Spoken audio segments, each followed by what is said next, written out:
Back again for part 2. So in case you missed it, my most recent video was on private pressings. And so what I did is I kind of ran down a list of some of my favorite jazz private pressings that are out there, just to sort of draw attention to them, maybe give you something new, right, to go and listen and add to your Discogs want list. So you don't need to watch these videos in order. So please stay here. I'm going to do the same thing, basically continuation of the last time, covering all different titles. And then if you like this kind of content after you finish this video, you can hop over to the other one. I'll link it in the description. So before we dive right in, as always, hit like, hit subscribe if you haven't done it yet. You can follow me over on Instagram if you'd like. I'm at what_can_brown. All right, so one of the reasons why us vinyl collectors love private pressings is because oftentimes, well, they weren't released in a high quantity, and if the music is also very good, then typically these things have a higher value. Not every title in this list, or certainly not in the other video, are necessarily really expensive titles, but some of them are more expensive. Maybe I'll point out a few of the ones today that are a little bit more affordable, but in any event, let's just dive right in. So the first one that I want to talk about today is Lamont Johnson's, and actually it's 9 ... a mystical musical allegory. And this is on the Master Scores label, which seems to have been Lamont Johnson's own personal label, as they put out basically just 3 albums by his band, and that was it. So Lamont Johnson might actually be a familiar sounding name to you, because he recorded with Jackie McLean on New and Old Gospel, so that was on Blue Note. He was also on Bout Soul, and he was on Demon's Dance. So each of those obviously on Blue Note. I think Demon's Dance recently, right, got a Tone Poet release. He also played on Hank Mobley's Reach Out, and he had his first album, I believe the first album that Lamont Johnson put out under his own name was on the Mainstream label in 1972. That one's called Sun, Moon, and Stars, which is just a really sort of really funky soul album with some, frankly, somewhat bizarre sound effects, some rock-inspired, like overdriven guitar type of thing. It's different here. So on 9, which by the way, was put out in 1976. It feels to me like this is more of a focused album. It does have some more sort of like catchier melodies maybe than what you would expect to have in a jazz album. It still has synthesizer as well, which is a carryover of I believe of that Mainstream album, but it's not like a flashy synthesizer. It's not like distorted. And so if anything, I think that this album feels like surprisingly well produced. And that's not a bad thing. Like, just the sound quality in this thing is fantastic, and it just feels like it has a very sort of dense and rich sound. You do have Blue Mitchell on this album, and so that's kind of fun. Also, there's let's see, Chuck Rainey, Ronnie Laws, and then some other folks that I'm not familiar with. But this one's definitely interesting. It caught my eye because, well, Lamont Johnson, and I knew the name because of his Blue Note stuff, and it turns out that this one is fantastic as well. All right, so this next one may actually be the most recognizable title that's appearing in either my previous video or this one. Maybe I'm wrong, but this one that I wanted to highlight is by Oneness of Juju, and it is called Space Jungle Love. So this was released on the Black Fire label in 1976. The reason why I said that this is probably going to be more recognizable is because there was a recent reissue of this by Vinyl Me Please. So if you're a member of that, you might have gotten the opportunity to pick it up. So this album, I would say, is also similar to Lamont Johnson's, also kind of in the jazz funk space, but I think in a different way than Lamont Johnson's album. So whereas that album was sort of heavy on bass and very produced, Space Jungle Love feels more of an organic album, and I think in part it's because of the percussion here across there's something like 5 or 6 different people who are playing percussion on this album, and it gives a good deal of the music, I would say, this kind of relaxed, like almost like island sort of feel. There's also quite a bit of vocals that are spread across this album, whereas we didn't have that on on the previous one. So Plunky is aka James Branch is the leader here, and this is his second album as a leader, I believe. He also put out what did he put out? He put out A Message from Mozambique on Strata East. And then he had a follow-up album, I believe, that was also on Strata East. So in any event, he's a really interesting guy. He still plays. I believe he lives in Richmond, Virginia, and he has a bunch of albums that are either sort of under Oneness or Juju, or like there's a couple of like different bands that he's sort of stitched together. But if you go over to Discogs and look up Plunky, aka again James Branch, I think what you'll find is like a variety of albums that he's put out, and a ton of them are just really worthwhile, and I just highly encourage you to check it out. All right, so the next album that I wanted to bring to your attention is actually kind of two. So they're both by the band Ambiance.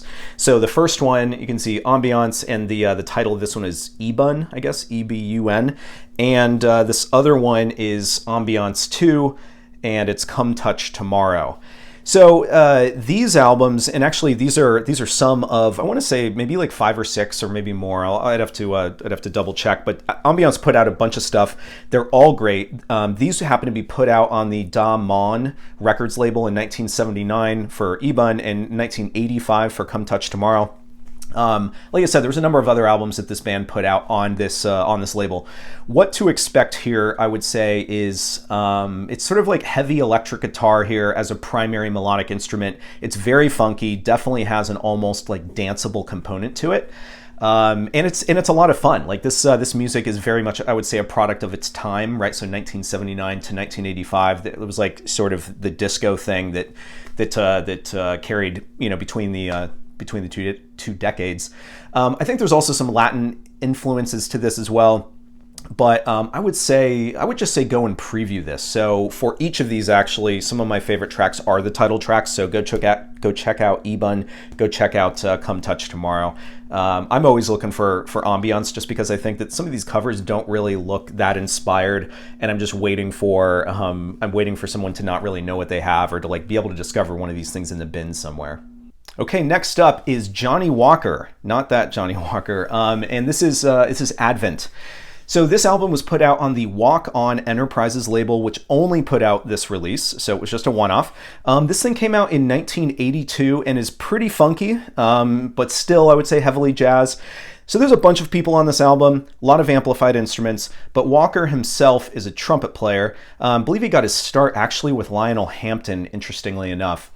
I say interestingly enough because just a very different style than what Hampton was playing at the time. So Walker does use the Harmon mute, I would say, not across this entire album, but across a significant portion of it, which is the mute that Miles Davis used right in his horn and kind of sort of helped popularize a certain type of sound in jazz.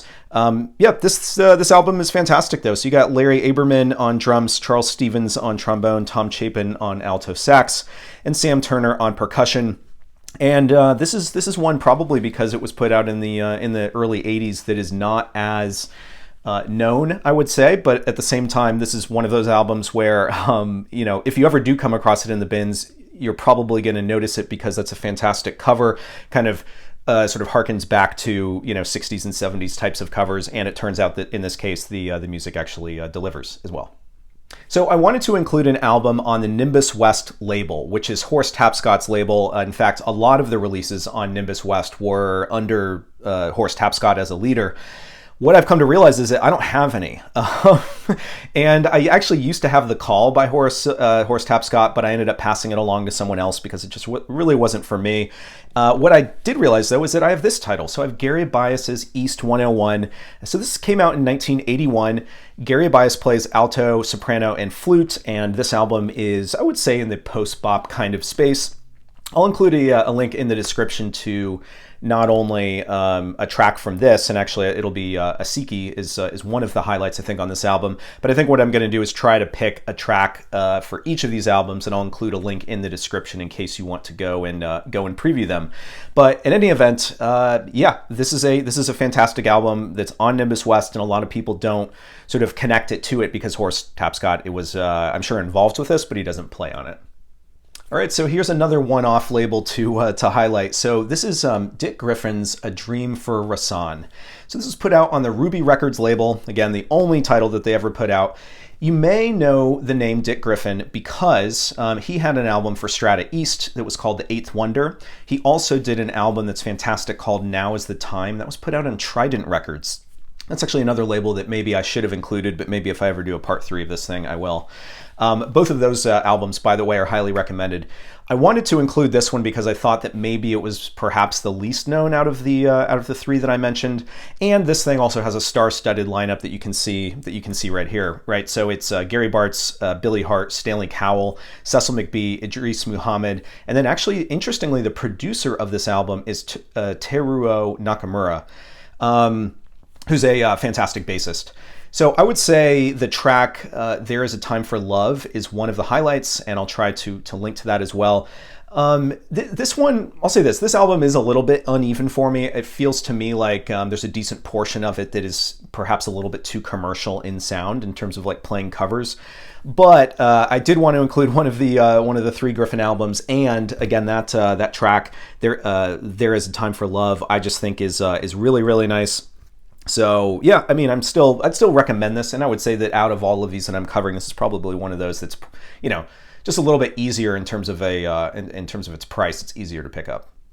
So another star-studded lineup on this one. This is Jonan Collins. I think that's how you pronounce his name. Jonan Collins and the Sounds of Togetherness is the name of the band, and the album is Winds of Change. So this is on Triumph Records. This was put out in 1975, and so about that all-star lineup, you've got Cecil McBee, Roland Duvall, Norman Connors, and Joe Bonner. So an excellent lineup on this thing.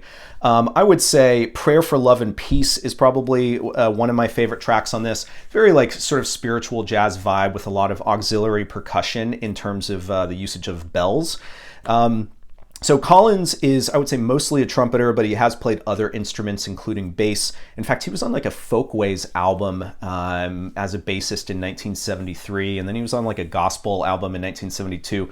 But otherwise, along with this, those are, I believe, his only recorded performances in the 70s. And then later he joined Sun Ra, I think, in like the late 80s, and was on a number of releases for that as well. But yeah, Winds of Change, I think, is certainly a highlight of anything that he's been on. It's just a fantastic album. And for those of you who like, again, the sort of spiritual jazz thing or like a Strata East kind of sound, I think you'll find a lot to enjoy on this one. So 3 more to go. This next one is by a bagpipe player. So how about that? Jazz bagpipes.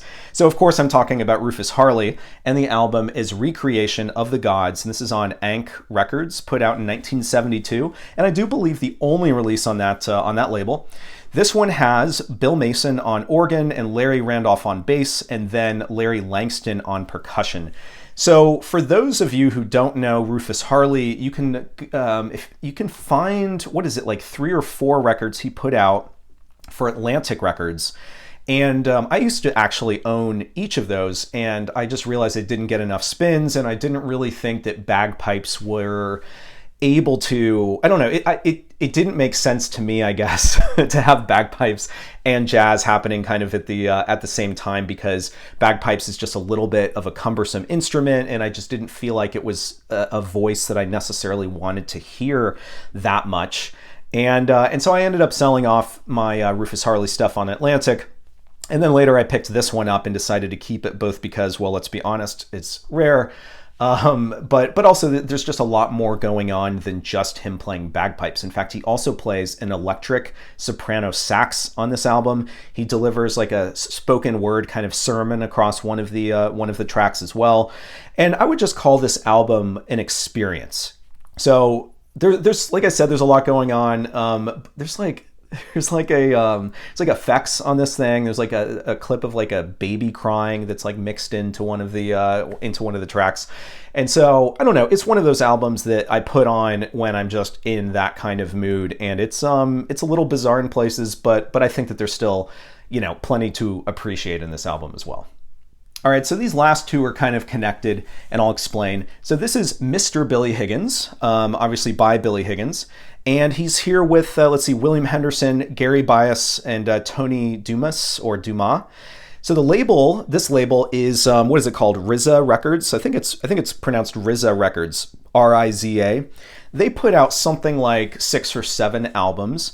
And for me, I think that this is one of the highlights. And the style here is a mixture of post-bop and spiritual jazz, despite that it was released in 1985. So perhaps a little bit you know, perhaps a little bit late to be playing in some of these styles. I would say that the sound here is definitely more of like a mid-70s type of thing, but the recording quality is still excellent, and I think that it probably benefits from the processes that they were using in the mid-80s in terms of how it sounds. The track John Coltrane, so it's simply titled John Coltrane, is more of a spiritual jazz kind of track, and it's one of the highlights here. Although what I will say is that so Gary Bias, who plays saxophone, he's not trying to sound like John Coltrane on this track, and in fact he plays almost like sparser stuff, some slow and like almost like mournful repeating lines. And then if I was going to recommend another one, I would say, which one is it? Dance of the Clones, which is the opener.